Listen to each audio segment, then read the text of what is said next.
Hello friends, my self doctor Sunil Tanwar, consultant ENT and rhinoplasty surgeon. Friends, आज हम discuss करेंगे post operative care after the year surgery.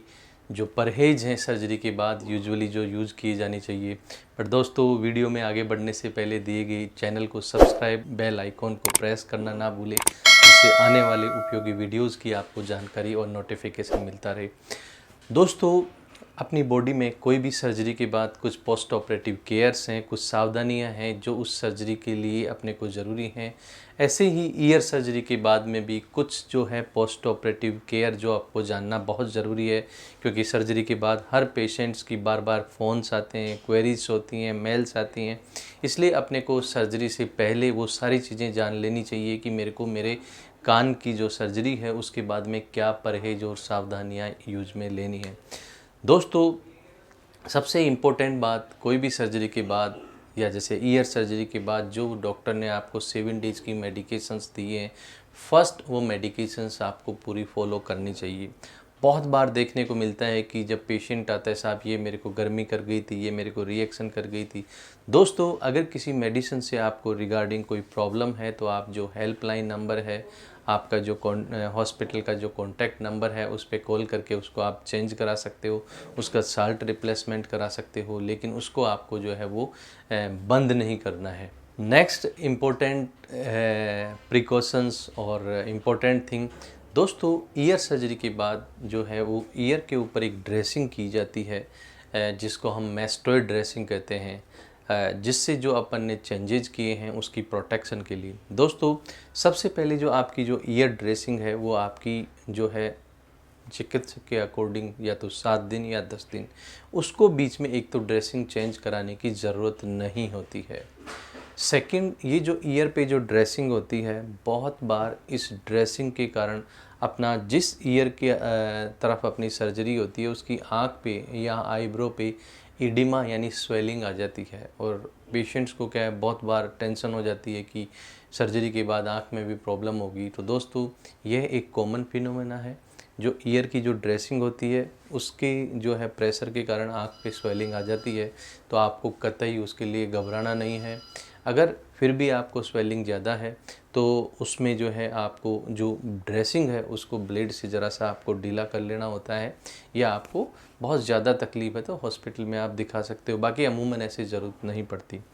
Third, regarding the dressing, ये जो dressing है ये 7 days बाद ही अपने को हटाते हैं, और ईयर के अंदर ये जो ड्रेसिंग है इसके अंदर आपको बहुत बार हल्का फुल्का ईचिंग और अंदर जो है आपको ऐसे टप टप टप इस टाइप की साउंड्स आना, और अंदर ऐसा आपको लगता है कि आपको कुछ अंदर ही अंदर ईयर में क्रॉलिंग कर रहा है या कुछ चल रहा है, क्योंकि ये जो ड्रेसिंग होती है इसके नीचे अंदर कान में जेल फोम लगाया जाता है।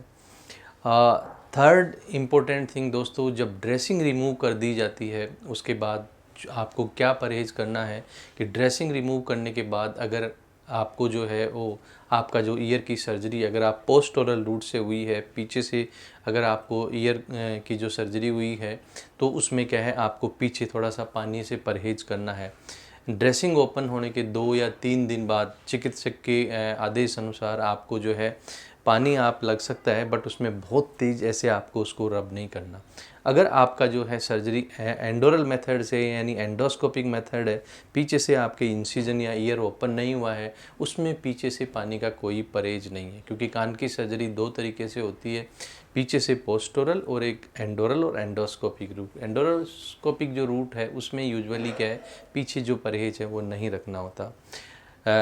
दोस्तों, अदर इम्पोर्टेंट थिंग, चाहे पोस्टोरल रूट से होता है चाहे आगे वाले रूट से होता है, ईयर में जब बैंडेज हटा दी जाती है तो नहाने से पहले कान के अंदर आपको एक कॉटन लेना है। उस कॉटन को नारियल या सरसों के तेल में डिप करके स्क्वीज करके नहाने से पहले कान पे डांट लगानी है, नहाने के बाद हटाना है। 24 आवर्स कॉटन नहीं लगाना। बहुत सारे पेशेंट सारे दिन भर कॉटन लगाते हैं, ऐसा आपने को नहीं करना है। बहुत सारे लोग ड्राई कॉटन लगाते हैं, ऐसा आपने को नहीं करना है, क्योंकि ड्राई कॉटन पानी को एब्जॉर्ब करता है, इसलिए उसको वेस्लिन में, कोकोनट ऑयल में, सरसों के तेल में जो भी है वो आपको लगाना है। सो दोस्तों, ये है इम्पोर्टेंट जो है सावधानियाँ आपको यूजुअली। दूसरा, आपको खान पान में क्या लेना है। दोस्तों सर्जरी के जब पोस्ट ऑप 2 या 3 बाद जब पेशेंट डिस्चार्ज होता है तो इनिशियली पेशेंट्स को लिक्विड्स लेना होता है, हल्की डाइट्स लेनी होती है, कम स्पाइसी फूड्स लेना होता है और उसके बाद धीरे धीरे जो है वो उसको नॉर्मल खाना ले सकता है। बहुत तेज़ चबाने वाली लाइक नॉनवेज है, मटन है, ये सब चीज़ें नहीं ले। फल फ्रूट्स में सब कुछ ले सकता है, जूस वगैरह सब कुछ ले सकते हैं, कर्ड, छाछ, लस्सी सब कुछ ले सकता है। दोस्तों हमें देखने को मिलता है कि बहुत बार पेशेंट जो है 7 दिन तक बिस्किट और मिल्क लेता रहता है या दलिया खिचड़ी खाता रहता है। गाँव में ये होता है कि कान पे प्रेशर। दोस्तों ऐसा नहीं है आपको, क्योंकि अपने को अच्छी डाइट अपने के टिश्यू की हीलिंग के लिए ज़रूरी है, इसलिए आपको सब कुछ खाना चाहिए। आपको खट्टी चीज़ है वो भी खाना चाहिए, क्योंकि उसमें विटामिन सी होता है जिससे अपना जो वुंड होता है, जो इंसिजन साइट होती है, उसकी हीलिंग फास्ट होता है। ऐसा नहीं है कि खट्टी चीज़ नहीं खाना, क्योंकि बहुत सारे मिथ हैं। बट आपको मेडिसिन आपकी प्रॉपर लेनी है। इसके बाद जो है आपका जो ड्रेसिंग के रिगार्डिंग जो है आपका जो केयर है वो आपको करनी है। खान पान का ध्यान रखना है। क्या नहीं करना, दोस्तों ये बड़ा एक इम्पोर्टेंट चीज़ है। ईयर सर्जरी या कोई भी सर्जरी के बाद पहली बात, आप अगर स्मोकिंग करते हैं तो वो आपको नहीं करना।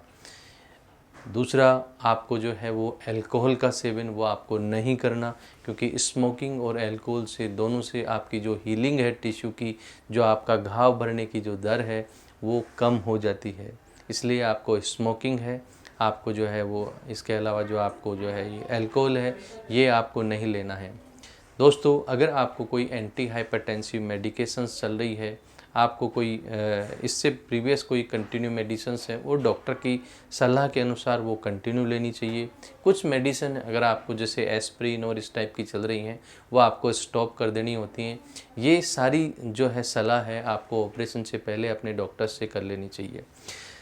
दोस्तों एक महत्वपूर्ण बात है, आपका ऑपरेशन का जो उद्देश्य है, जैसे बहुत बार आपका उद्देश्य ये है कि मेरे को मेरी सर्जरी, मेरे को आर्मी में अनफिट कर दिया, इसके बाद मेरे को जो है आर्मी में जो है कब जा सकता हूँ ऑपरेशन के बाद। तो दोस्तों ऐसा नहीं है कि जैसे आज अपन ने सर्जरी की और ड्रेसिंग खुलते ही आप आर्मी में मेडिकल या उसके लिए चेकअप के लिए जा सकते हैं।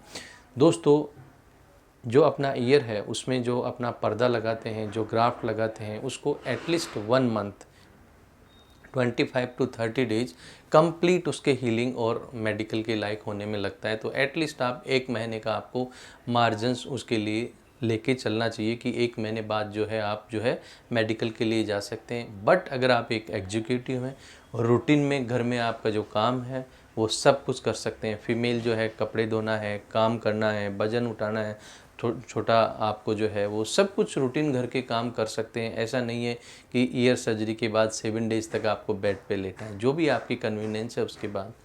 सो दोस्तों ये जो सावधानियां हैं, ये जो परहेज हैं, जो आपको ईयर सर्जरी के रिगार्डिंग अगर आप यूज लेते हैं तो और सर्जरी की सक्सेस रेट बढ़ती है। So I hope that these all information is useful for you can share with your friends, family and colleague, just to create awareness about this post operative care for the ear surgery. Thank you.